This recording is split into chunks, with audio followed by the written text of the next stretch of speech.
So now we have Mr. Terry talking about innovations in training, adapting to a changing curriculum.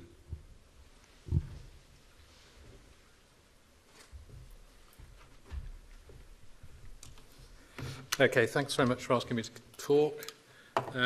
Curriculum is obviously very important because it reflects the dynamics we all live and work under, and it's worth reflecting what the curriculum actually is. Can you hear me? Hear me now? Yeah, okay, fair enough. So the curriculum is more than just a syllabus. The syllabus is content. The curriculum is everything else as well. So that it defines objectives, experiences, outcomes. It describes the training structure, the methods of learning, teaching, feedback, supervision. And of course, it covers both generic, professional, and specific domains. And obviously, it's all written down on a piece of paper, and that's what we want to achieve, and that's the formal curriculum. But actually, there are very informal processes. So the curriculum in action is not necessarily the same as what's been written down. Certainly, the learner's experience is different to what is written down, and there's a hidden curriculum as well, as all you can imagine. The curriculum has to be driven by societal needs, and that's reflected through the central imperatives from Health Education England. And the way the curriculum works, of course, is it's derived by the SAC through various inputs, including BAUS and Surge and other inputs. The SAC write the curriculum, it goes to the Joint Committee of Surgical Training, who then, if they're happy with it, forward it on to the regulators, which is the General Medical Council, and if they're happy with it, then it gets published. The whole process is very dynamic, and there is a procedure whereby the curriculum can be reviewed annually. Now, the curriculum for 2015 is clearly going to be very different to what it was in 2010 when the original curriculum was written. And why is that? And these are the demographics. The population is just getting older, lots of comorbidity, chronic disease, new technology coming through all the time with new drugs, and also the sort of educational imperatives, which we can go into in a little detail momentarily. There's a Greenway report which talks about generalist training versus subspecialty training. One would argue that these days we perhaps subspecialise too much in all of the surgical subspecialties. You all know how to get on to the curriculum. It was written in 2009, published in 2010. So we are 6 years along with the curriculum, which is only just being modernised. Kieran O'Flynn, who was the previous SAC chair, decided that it would be a good idea to have some guidelines for the award of a CCT. And within those guidelines, it was considered that we ought to have index procedures and against them some indicative numbers. And that raised the antibodies of all sorts of trainers and trainees, and we can talk about that now. Curriculums has to be mapped to the general medical, good medical practice, and obviously the standard levels for each training, and the levels are between 1 and 4 for knowledge and clinical skills, depending on what the knowledge and skills actually are. And the assessments are continually with you. So as things stand at the moment, we have CT 1 and 2, and there is a urology module, and that has a curriculum. To get into national selection, you've got to have acquired the MRCS, and you've also got to have acquired some skills in the urology module, and everyone has to have done 6 months of urology. And without those skills, such as flexible cystoscopy at level 4, suprapubic catheter at level 4, you're not going to get into ST3. The run-through years, ST3 through to 7, are broken up into intermediate years, 3 to 6, and within that there are 20 general urology modules. And at the end of year 5, if you've acquired enough skills and knowledge, you get signed off by the TPD to do the FRCS urology. You move into the final year, and there are specialty modules or specialty interests which you can choose to do. And at the end of that, you get the award of a CCT.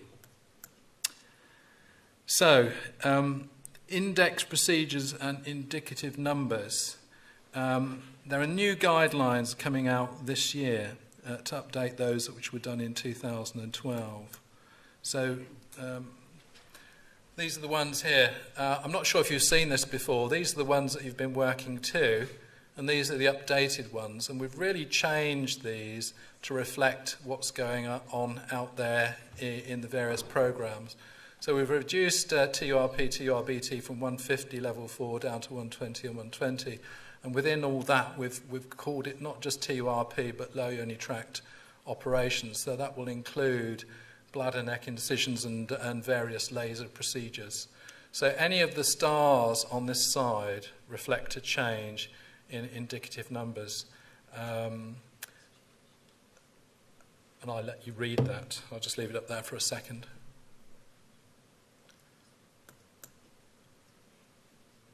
So in all, there are something like about 18 index procedures, and we've changed the levels and of competency and the numbers that need to be done against it. So what's behind all of this? Why are we doing this? It's really how you get from being an unconscious, incompetent person to a very unconscious, competent person through those stages. And it's based on just getting on and practicing it. It doesn't matter whether you're practicing it through an apprenticeship model, or whether you're doing it through SIM, or whether you're doing it usually through a combination of both. But you certainly need to get well practiced. And if you need to get up to level 4, you don't need just one sign-off of level 4. You need several by different consultants to show that you are competent. So what's going to happen in 2018? Well, at the end of 2015, the curriculum is going to be modified. Why is it going to be modified? All those things that I showed you before on the demographics, but there's this Greenaway report which looks at how the postgraduate training is delivered in all of the postgraduate specialties, not just surgery. And we have Ian Eardley, who, as you know, is a senior urologist within BAUS, who is the vice president of the College of Surgeons, and he's leading this. So it's a question of how might we change the structure of postgraduate urology to fit in with this. Well, the first thing is to say is there's not a great deal of enthusiasm to change it at all, because it works very, very well. But what sort of things might you consider? Well, you might consider shortening the core training, for example, by a year. You might consider running a 4-year general urology training, and with whatever you save in that training program, if you added it on to subspecialty training for the 20% of trainees who need to go into subspecialties, all of that then could be delivered without any additional cost under the auspices of the Let B, with all the quality assurance and GMC sign-off that you need. So you need to be aware of what's going on here. There is not any enthusiasm amongst the SAC to do this, but there's lots of talk that this might well happen at some stage in the future, simply because we need to train general urologists.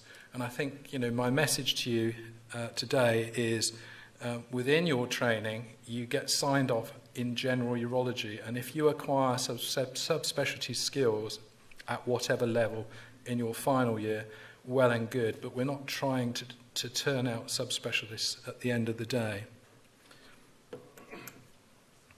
So the SHOP curriculum is really aimed at fulfilling training doctors with generic skills to fulfill societal needs. If we're going to produce some specialists in the current system, then you've got to be doing some fellowships which are post-CCT.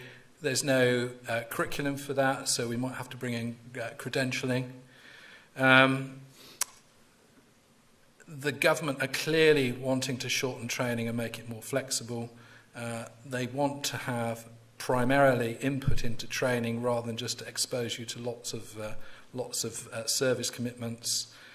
And we've really got to provide training which is fit for purpose. There's lots of blurring now between the primary and secondary care boundaries, which is why we're being pushed by the government to get general training up and running as opposed to subspecialty training. Over the years, we've just been really pushing subspecialty training and assuming that general urology gets done. The whole curriculum is going to be geared to producing generalists with a bit of subspecialty on the top, and it's a question of whether we keep the system we've got or in some way modify it according to the SHOT process. At the current time, subspecialty is done really with post-CCT fellowships. They're unregulated, there's no curricula, there's no HE funding, there's no credentialing at the moment. The GMC are going to have to do something about credentialing if this current system stays in place.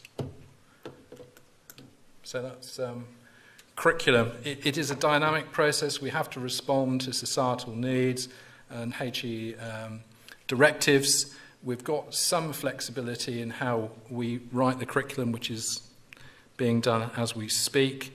If you've got any input you want to have in that, then contact me, because my view is it's going to be very much generalist first with some subspecialty in the final year.